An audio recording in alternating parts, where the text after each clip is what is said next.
Let's start with the first pattern. Here, we want to print stars in decreasing order. We use a for loop with range 4, 0, -1. This means the loop starts from 4 and decreases by 1 each time. Inside the loop, we print the star symbol multiplied by I, so when I is 4, 4 stars are printed. When I is 3, 3 stars are printed, and so on. That's why we get a reverse star pattern. Hope you understand now. Let's understand this pattern step by step. First, we use a for loop with range 1, 4. This means the loop will run 3 times, with values 1, 2, and 3. Inside the loop, we are printing spaces first and then stars. The number of spaces is calculated using 3 minus I. The number of stars is equal to I. Now let's see each iteration. When I is 1, 3 minus 1 gives 2 spaces, and 1 star is printed.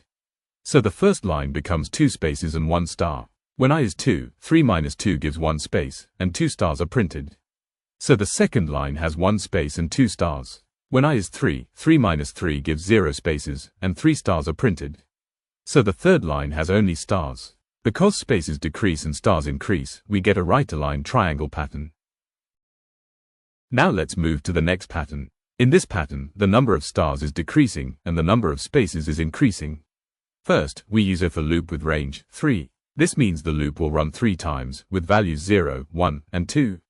Inside the loop, we print spaces first and then stars. The number of spaces is equal to I. The number of stars is calculated using 5 minus 2 times I. Now let's understand each step.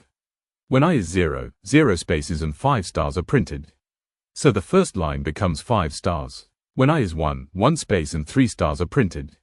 So the second line is shifted right with fewer stars. When I is 2, 2 spaces and 1 star are printed.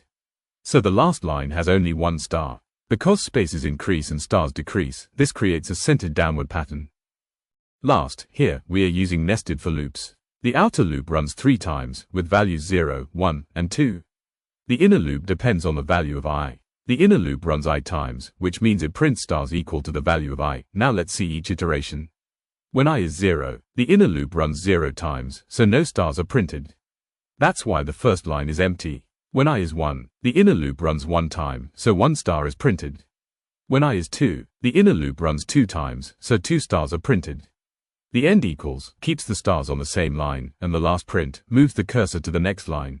So this is our final output. So this is how we can create different star and number patterns using for loops. If you found this video helpful, don't forget to like, subscribe, and practice these patterns yourself. Thanks for watching.